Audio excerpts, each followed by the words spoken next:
김영수 누가 오늘 첫 연은 내가 할까요? 네, 선생님.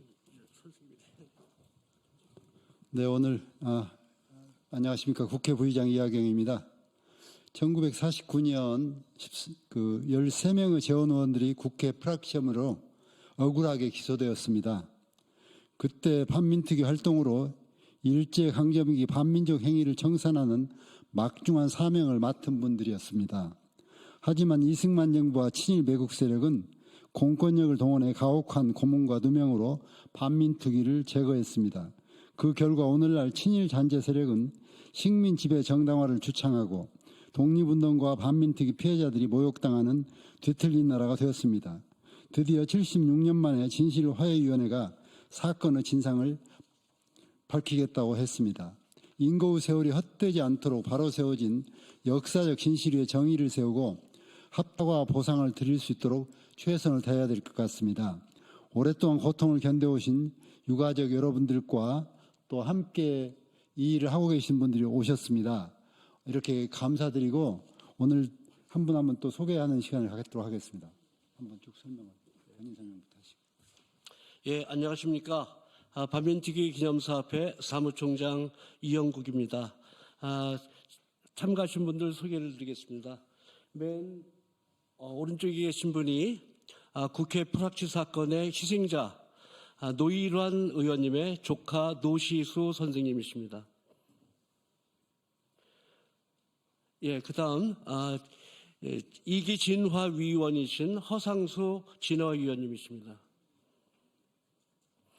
자, 그 다음에는 국회 프락치 사건의 또 희생자 김병회 재헌 의원님의 장녀 김영자 선생님이십니다.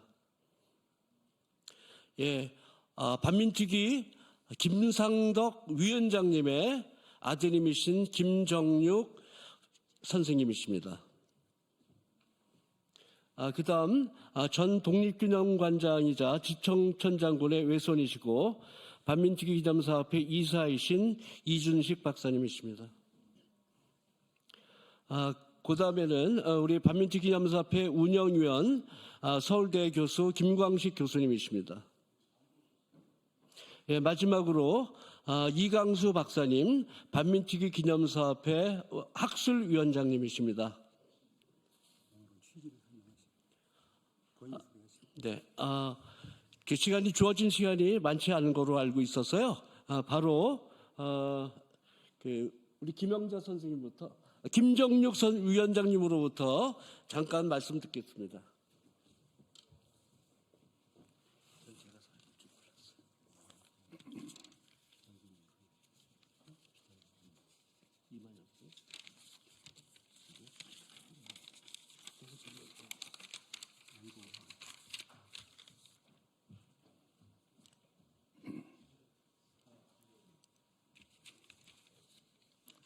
존경하는 언론계 여러분,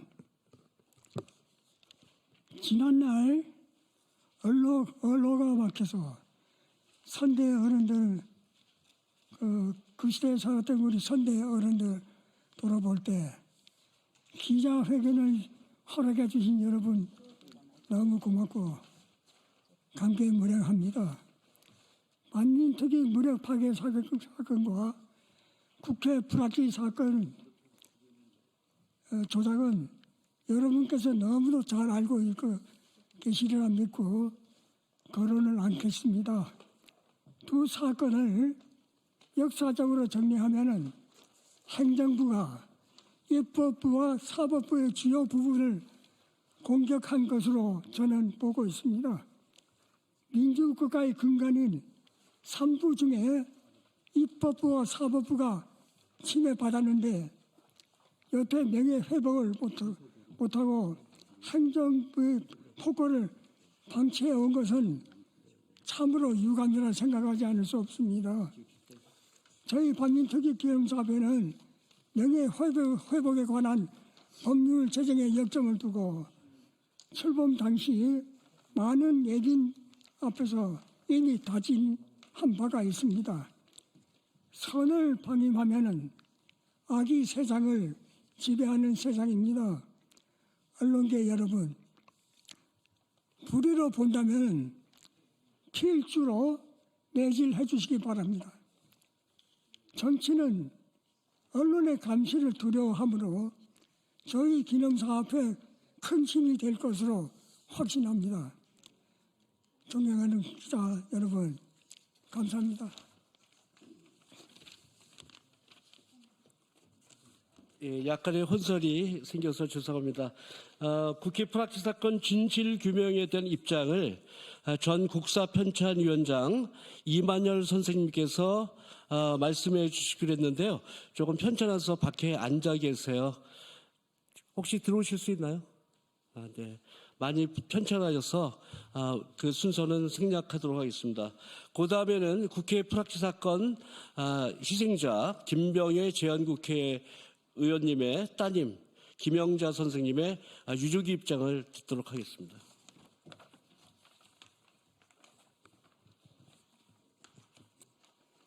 안녕하세요. 재헌국회의원 김병애의 딸 김영자입니다.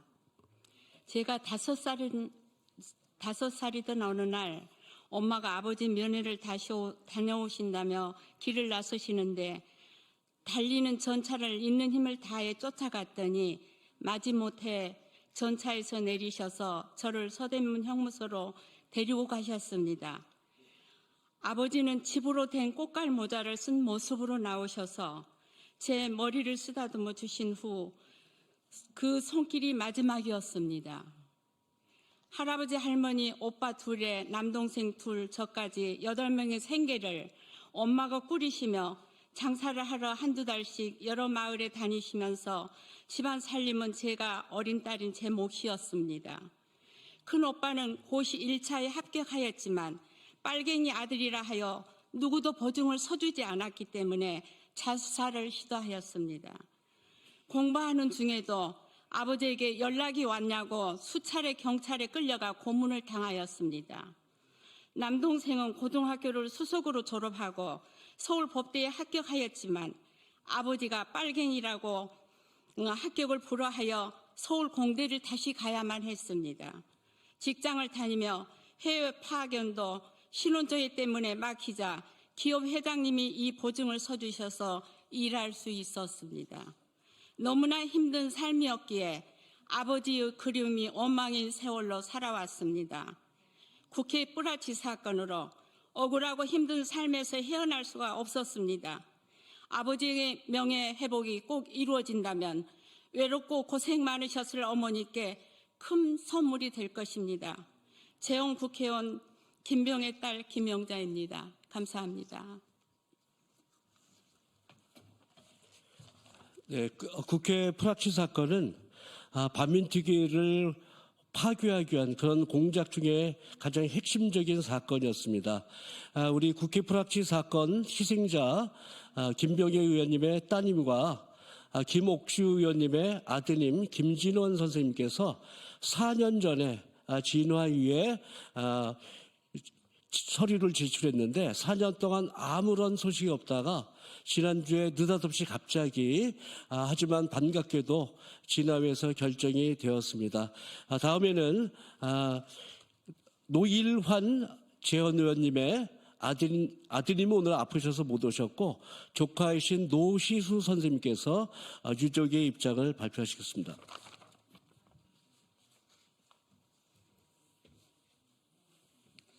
이번에 진실화해 과거사 정리위원회에서 국회 프락치 사건 진실 규명을 인정한 것에 대해 만시 지탄과 아쉬움을 금할 수 없습니다.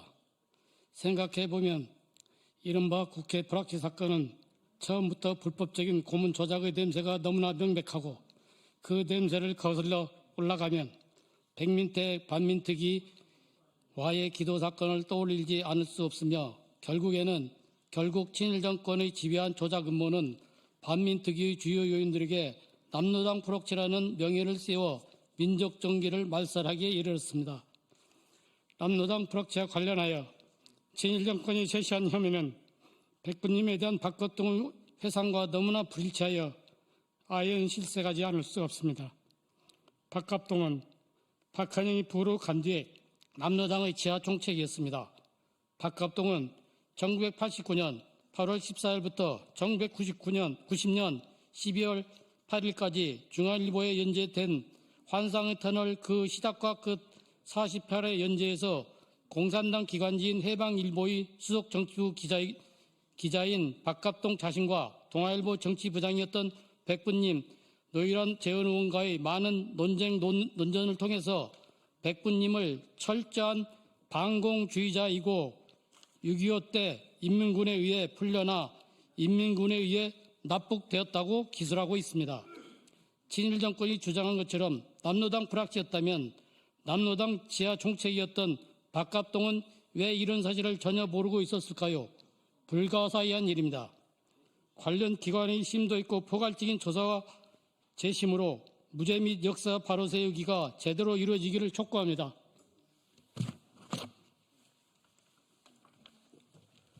예, 마지막으로 진화의 국회 프락치 사건 결정에 대한 성명서 낭독을 서울대 교수 김광식 교수님과 반민특위 기념사업회 학술위원장 이강수 박사님께서 낭독해 주시겠습니다.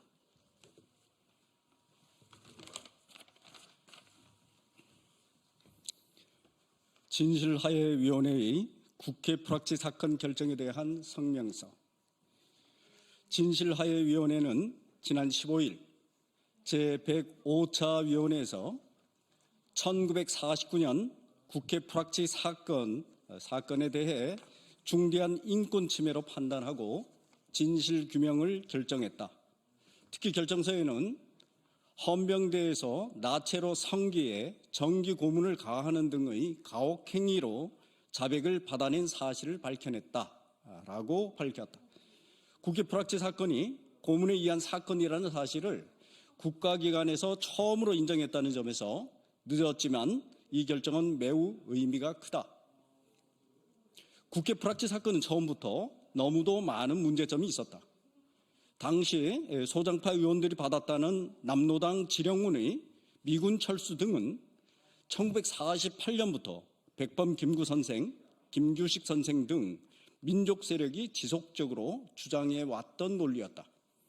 소장파 의원들에게 남로당 지령문을 전달했다는 정제안은 본 사건이 재판이 시작되기 전인 1948년 12월 갑자기 총살령이 집행되었다.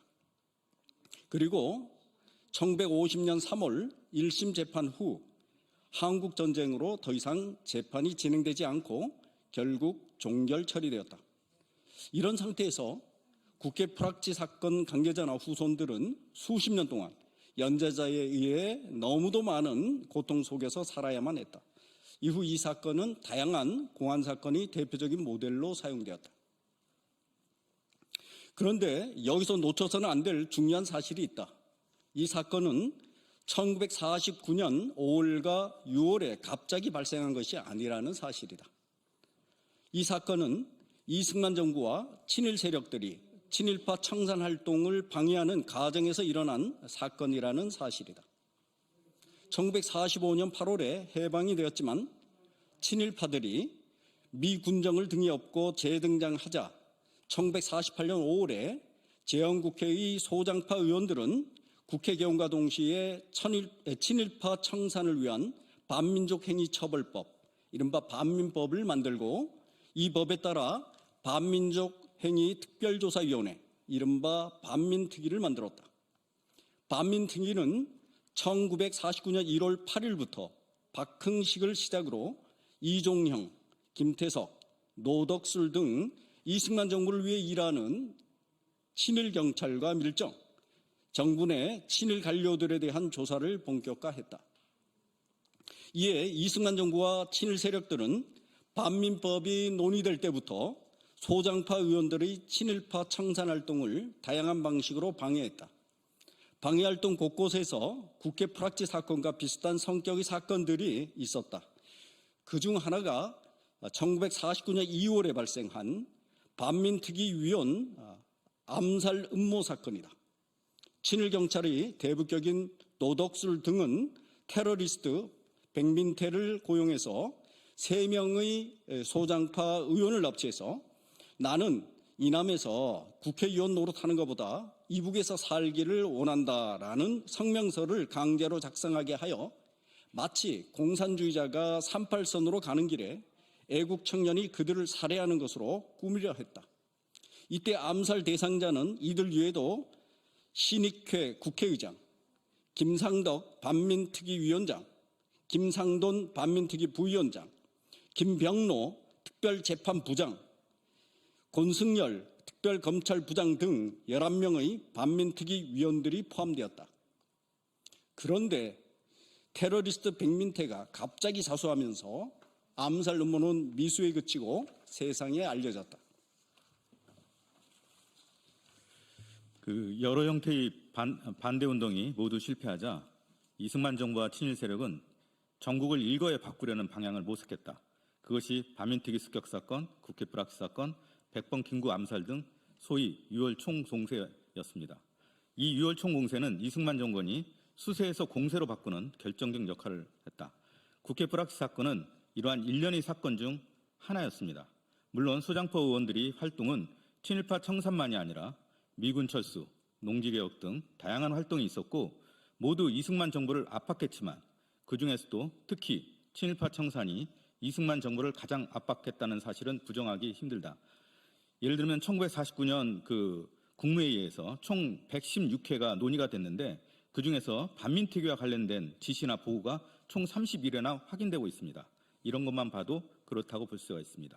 그리고 1949년 6월 일련의 사건의 공통점은 모두 친일파와 무관하지 않았습니다. 해방 후 한국 사회는 남과 북의 서로 다른 체제의 정권이 수립되면서 자유익 이념 대립이 격화되고 다양한 공안 사건이 발생해 왔습니다. 상당수 공안 사건은 때로는 역사적 진실 규명이 제대로 이루어지지 않은 상태에서 편한적 이해와 해석, 반대 세력을 제거하는 수단으로 악용되기도 했습니다.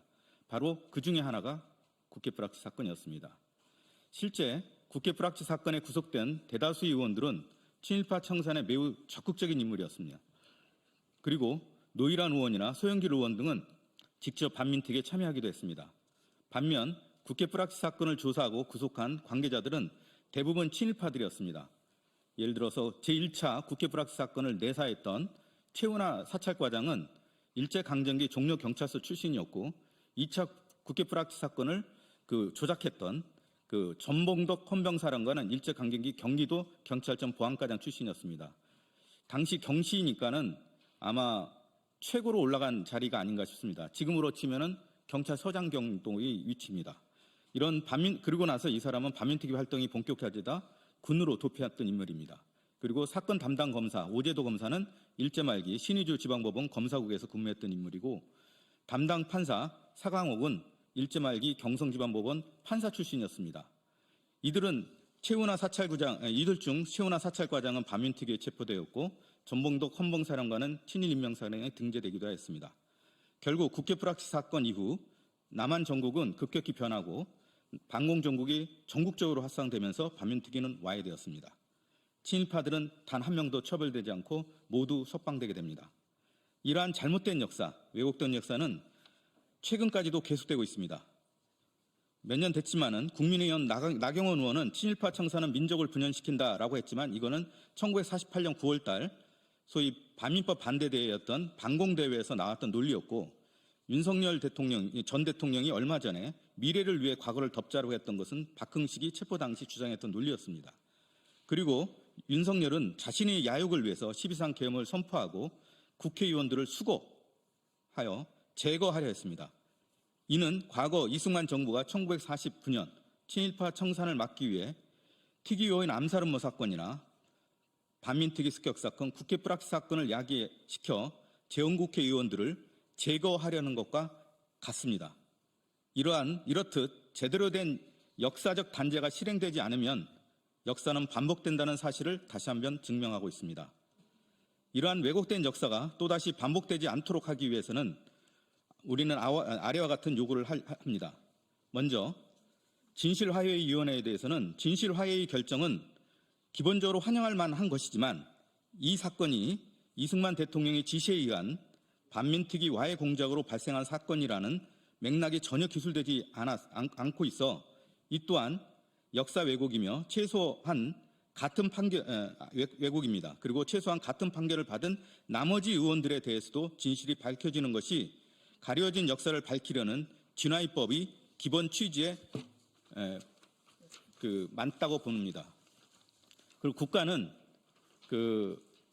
친일파 청산을 통한 민족정기 회복이라는 민족적 과제가 이승만 대통령에 의해 와해되었고 사법부의 부당한 판결에 의해 고통받은 사실이 부분적이나마 진실이 밝혀졌으므로 이 점에 대해 정부는 반드시 국가를 대신하여 사과를 해야 합니다. 나아가 국가 차원이 제대로 된 조사와 진상규명을 촉구하는 바입니다. 사법부는 이 사건을 다시 재심을 통해 진실을 규명해야 합니다.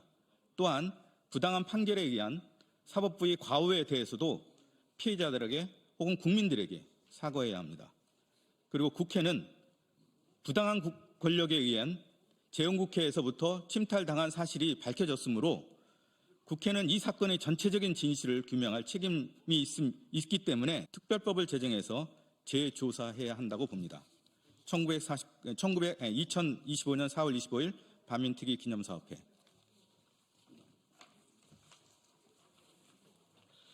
예, 반민특위 기념사업회는 1949년 6월 6일 이승만과 친일경찰의 무장 공격을 받고 파괴된 반민특위를 계승하기 위해서 올해 1월 8일 국회에서 창립된 단체입니다.